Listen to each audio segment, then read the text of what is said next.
Bonjour, c'est Christelle Cronier pour le Cercle de Confiance. Aujourd'hui, Thomas Parouti, le fondateur de l'agence Conseil en Communication Mieux, me rejoint après sa réunion pour me révéler comment il est possible de rendre désirable le développement durable en matière de communication pour les entreprises. Bonjour Thomas. Bonjour Christelle. Alors vous avez décidé de challenger le modèle de l'agence de communication, on va dire de le réinventer carrément en considérant le business mais aussi la planète et ceux qui l'habitent. Effectivement, en 2009, j'ai créé l'agence Mieux parce que déjà à ce moment-là, j'étais persuadé que les limites planétaires, tous les discours des scientifiques allaient obliger les entreprises à se réinventer. Et j'ai souhaité créer une agence spécialisée à ce moment-là sur les enjeux de développement durable des marques et des entreprises. Donc c'est ce qu'on fait depuis 13 ans avec des clients variés sur à peu près tous les secteurs d'activité. Et je me suis dit que ce ne serait possible de réinventer un peu la communication, de se mettre au service de nouvelles causes et de nouveaux combats, que en inventant aussi un nouveau modèle d'agence. C'est vrai qu'il y a une organisation un peu spécifique chez nous, avec un pouvoir qui est pas forcément chez les plus anciens, une gouvernance qui est très différente des agences historiques, où le pouvoir est essentiellement concentré au niveau du comité de direction, qui d'ailleurs est souvent très masculin. Précédemment, moi j'étais dans une agence où on était 200, il y avait 145 femmes, 55 hommes, et au CODIR il y avait 27 hommes de plus de 50 ans. Mais on voit bien que par exemple quand une femme prend la direction générale d'une entreprise, les sujets RSE deviennent de plus en plus prioritaires et stratégiques. Voilà, certainement que les femmes ont un peu plus d'empathie avec ce qui se passe autour d'elles, mais pour en revenir sur l'agence, on a essayé de construire depuis 13 ans une agence donc avec des nouveaux rapports, une nouvelle gouvernance, mais aussi une expertise très forte sur les sujets de développement durable, parce qu'on travaille avec des directions de la communication, mais on travaille aussi avec des directions RSE. Donc on est capable de lire et comprendre un bilan carbone et de voir quelles en sont les conclusions et la feuille de route qui va derrière ça. Donc une agence experte, une agence engagée elle-même aussi, avec notre propre stratégie RSE, qui est visible et disponible sur notre site internet, et on vient de relever les KPI et les objectifs là il y a pas très longtemps. Donc c'est vraiment très ambitieux. Un exemple, il y a un mois de congé paternité ou maternité en plus du congé légal. Il y a la possibilité de faire du mécénat de compétences de façon collective ou individuelle, c'est-à-dire l'agence organise typiquement un ramassage de déchets, parce que comme on est basé sur une péniche sur la Seine, mais on voit des déchets tout le temps, donc on fait ce type d'action. Mais les salariés ont aussi la possibilité de s'engager bénévolement pour une association pendant 2 jours chaque année. On fait beaucoup de formations, parce qu'on est persuadé que c'est la connaissance, la culture, l'éducation qui participent à la pertinence ensuite des conseils qu'on peut donner à nos clients. Donc voilà, on a une agence qui est engagée, experte, qui est agile aussi, parce que l'agilité est une façon itérative de s'améliorer et de progresser. Et après, évidemment, une agence qui soit créative, parce qu'il faut qu'on donne envie aux cibles qu'on va toucher avec nos campagnes d'aller vers des comportements plus responsables. On le dit souvent, voilà, la créativité peut rendre le développement durable désirable. Et ensuite, beaucoup de qualité de vie au travail. Et ça nous a permis d'être Great Place to Work avec des taux assez hallucinants de 100% des collaborateurs sont contents. J'ai pas envie de faire une boîte comme celle des autres. Voilà, Il faut contaminer les autres grandes entreprises, ça sera bien ça. alors je crois énormément à la contamination, à la contagiosité de la bienveillance, de la bonne humeur, de la qualité de vie au travail. Et voilà, il y a quelques agences qui se sont créées au cours des 2 ou 5 dernières années qui nous demandent des conseils, et on les partage avec grand plaisir pour leur montrer un peu comment on a réussi à se développer et à grandir. Et aujourd'hui, Mieux, c'est une trentaine de personnes qui sont très heureuses d'aider des clients qui eux-mêmes sont très motivés et engagés. Vous êtes là pour révéler finalement l'impact positif des entreprises et vous les conseillez pour qu'elles ne tombent pas, on va dire, dans l'écueil du greenwashing. Est-ce que vous pouvez nous donner des exemples en fait de campagnes impactantes que vous avez fait avec vos clients ? En 13 ans, on a fait beaucoup. On a eu la chance de travailler avec des très belles marques, des très belles entreprises. On a des clients variés sur tous les secteurs d'activité. Par principe, chez Mieux, on refuse personne. sauf si on veut nous faire du greenwashing, et ça on le voit comme le nez au milieu de la figure. Ça, voilà, quand on nous demande de faire une promo sur un détail et qui est pas forcément en cohérence avec le reste d'une stratégie qui est pas très inclusive ou qui participe pas forcément à la préservation de l'environnement, on le voit venir de loin, mais on est capable de travailler à la fois avec des entreprises, et c'est facile, vertueuses, qui sont très vertueuses, parce que responsible native, parce que voilà, typiquement là récemment on a fait une mission pour Asphalt, AZFALTE, qui est le premier acteur de la location longue durée de vélos de fonction. Donc là c'est un vrai plaisir d'aider cette entreprise à bien se positionner, à expliquer leur valeur ajoutée, l'ensemble des services qu'ils proposent, la gamme de vélos très étendue qu'ils proposent pour les salariés de leur entreprise cliente. On a travaillé pendant très longtemps pour des marques bio présentes chez Naturalia Biocop. On a travaillé pour Vélib. Enfin, on travaille avec pas mal d'entreprises qui sont très nativement responsables. Après, on travaille à l'opposé avec des entreprises qui ont un gros bilan carbone parce que elles travaillent dans l'énergie, elles sont émettrices de gaz à effet de serre de façon très très importante, mais il y a une vraie volonté des équipes avec lesquelles on travaille au quotidien de participer à l'accélération de la transformation de leur business model classique, et d'aller des hydrocarbures vers plus d'énergie renouvelable, vers plus de services aussi. Donc on a un portefeuille de clients très très large, avec des entreprises qui vont très vite. On a la chance de travailler avec Decathlon et notamment avec les marques montagne. Voilà, c'est un secteur d'activité où il y a une vraie compétition, et où la RSE, où les offres durables sont des éléments de différenciation très forts.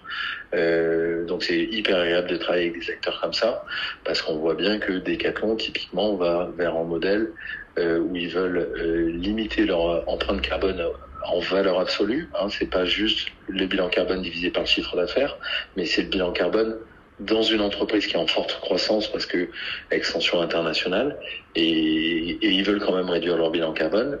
Donc plus de locations, ils sont sur la réparabilité et la durabilité de leurs produits. Les gens ne le savent pas, mais ils font exprès de ne pas faire certaines couleurs qui seraient à la mode pendant trop peu de temps. Et donc le blouson de ski que vous avez acheté chez Decathlon, il sera noir, blanc, gris, bleu, marron, mais il n'y aura pas du violet qui est la couleur de cet hiver 2023. Ouais. Je ne sais pas du tout si c'est le violet, mais voilà, on a la chance de travailler avec des clients très très variés.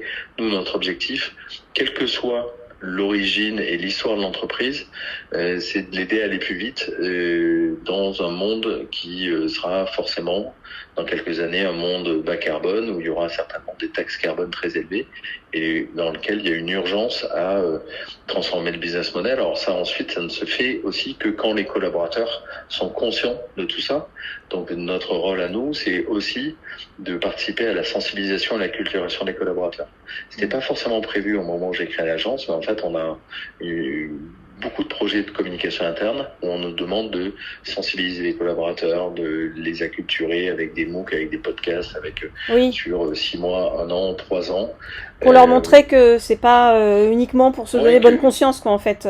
Voilà, qu'il y a déjà des actions qui sont prises en compte dans l'entreprise, que l'entreprise a conscience des limites planétaires, des enjeux de développement durable, donc que l'entreprise a commencé à se transformer, qu'elle a mis en place par rapport à ces enjeux climatiques une stratégie, par exemple, de décarbonation, qu'il y a Pierre, Sophie, Karim qui sont dans l'entreprise et qui ont déjà travaillé sur un œuvre plus durable. Voilà, on essaie de montrer quels sont les change makers, comme on dit, quels sont les acteurs du changement qui existent au sein de l'entreprise. Enfin, on met en place un certain nombre d'actions qui vont permettre à l'entreprise de se dire, bon, ben, si tout le monde y est, il faut que j'y aille aussi, et on sait bien que c'est les salariés qui vont transformer le business model de leur propre entreprise. On a fait ça pour le groupe La Poste, qui, comme vous le savez, est l'entreprise qui a été la mieux notée sur Vigéo de toute l'histoire de Vigéo, qui, donc, on va dire, c'est l'entreprise la plus responsable de toutes les entreprises, en France, à l'étranger, tous les secteurs. La communication participe à l'accélération de la transition des entreprises. Donc, nous, on ne fait pas de conseil RSE, mais notre métier, la communication, est un vrai accélérateur, que ce soit en interne ou en externe, parce qu'en externe, si on met des coups de projecteur sur des nouvelles offres, et les gens, les consommateurs, les clients, les distributeurs, les parties prenantes, les territoires vont aller vers ces nouvelles offres. Voilà, la communication est un accélérateur. Moi, c'est la seule chose que je vais faire dans la vie à peu près. Donc, du coup, on est vraiment concentré là-dessus et on voit le levier que c'est, cette capacité transformative que peut avoir la communication dans la culture de l'entreprise. J'ai vu que vous aimeriez beaucoup travailler pour des compagnies aériennes comme KLM Royal Dutch Airlines. Alors, KLM a fait une très très belle campagne en 2018 qui s'appelle Fly Responsibly. Qui avait bien fonctionné. En fait, l'avion était quelque chose d'extraordinaire qui nous avait permis de découvrir les richesses de la planète, de rencontrer de nouvelles populations.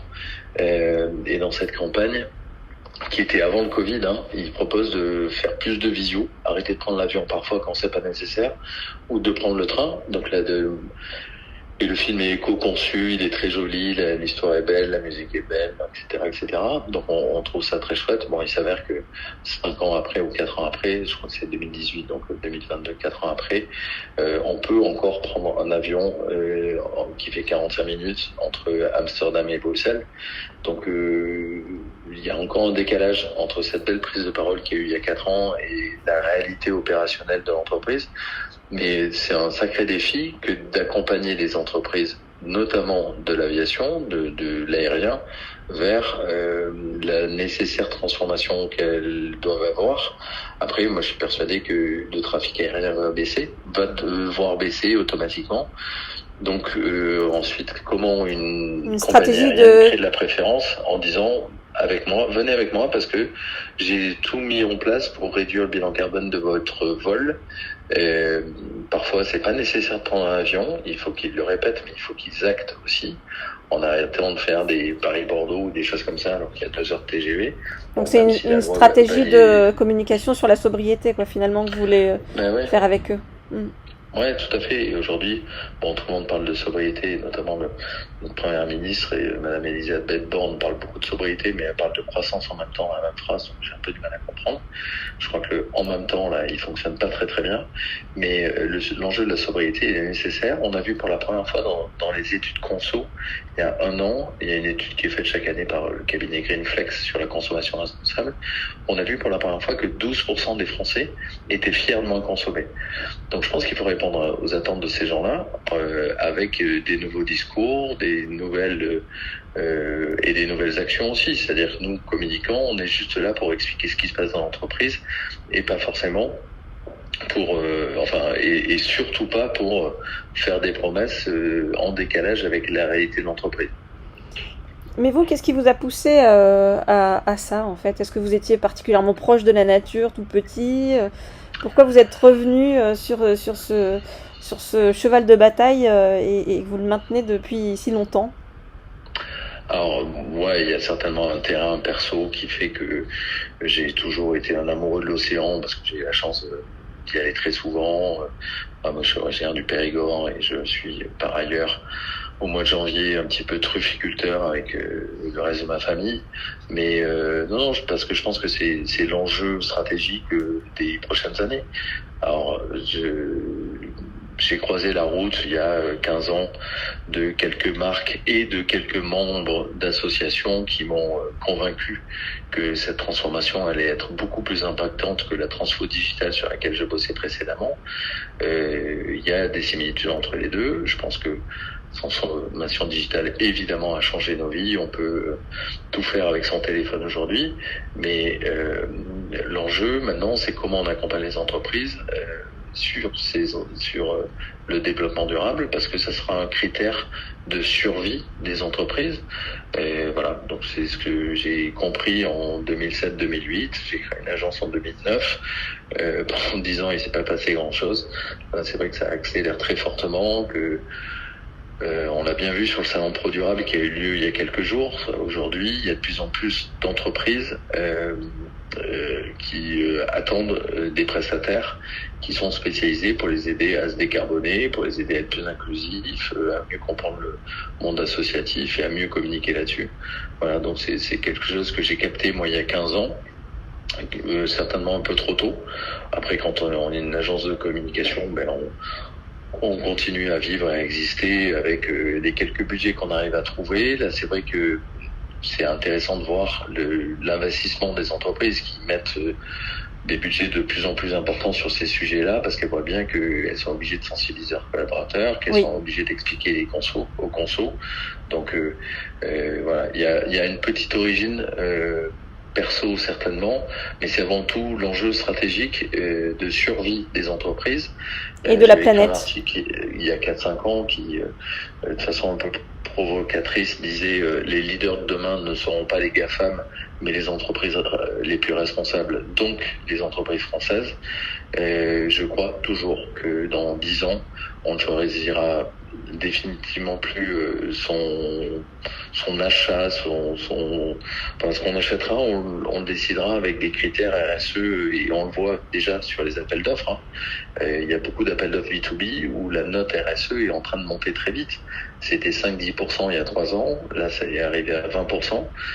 Donc c'est extrêmement intéressant de voir que le critère RSE, demain on va acheter le meilleur produit décarboné. Il y a d'ailleurs Bouygues Télécom qui a un acheteur décarbonation. Donc ça veut dire que l'acheteur, son métier, c'est d'acheter le produit le moins carboné, avec certainement aussi des éléments de qualité et de prix, mais son job, c'est de passer au filtre du bilan carbone tous les prestataires qui peuvent acheter, toutes les fournitures, tous les achats qu'ils font avec ce critère-là, et ça va monter en puissance. C'est un type de fonction qui va exister dans beaucoup d'entreprises dans les années à venir. Donc l'idée, c'est chacun peut toujours faire mieux. À titre individuel, évidemment qu'on peut faire mieux. Aujourd'hui, les Français font 11,6 tonnes de CO2 par an. Évidemment, il y a une fracture sociale qui fait que il y a certains qui font moins de 2 tonnes, certainement, parce qu'ils vivent dans des conditions très difficiles. Mais il y en a beaucoup qui font 20, 30, 50 tonnes, et je ne parle pas de ceux qui prennent des jets privés. La polémique qu'on a eue à cette rentrée, et avec des personnes qui font certainement des centaines de tonnes de CO2. Mais il y a pour les particuliers une capacité à changer qui est en train d'émerger. Voilà, il y a des études à la sortie de l'été terrible qu'on a vécu. On voit que les Français sont prêts à consommer moins de viande, à regarder moins de streaming, à arrêter leurs déplacements en voiture et réduire l'autosolisme. En tout cas, pour l'instant, c'est du déclaratif. On va voir si tout le monde passe, tout le monde réagit.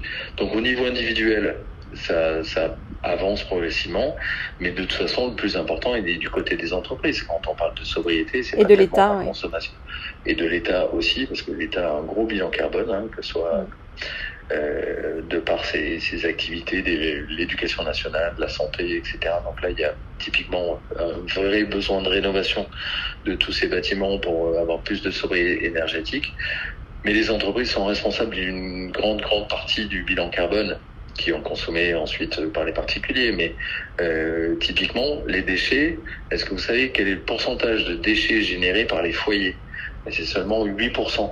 92%, c'est les entreprises, dont 70 points par le BTP. Donc sur les déchets, c'est les entreprises qui doivent mieux gérer leurs déchets, faire plus d'économie circulaire, et c'est pas tellement ma poubelle jaune, grise, verte, bleue, toutes les couleurs que vous voulez, qui est très importante dans le bilan déchets de la France. Et c'est vrai sur tous les sujets. Donc plus de sobriété énergétique, plus de sobriété aussi dans les ressources naturelles, et c'est là où on réinvente les business models avec plus de circularité, plus de réparabilité, etc., etc.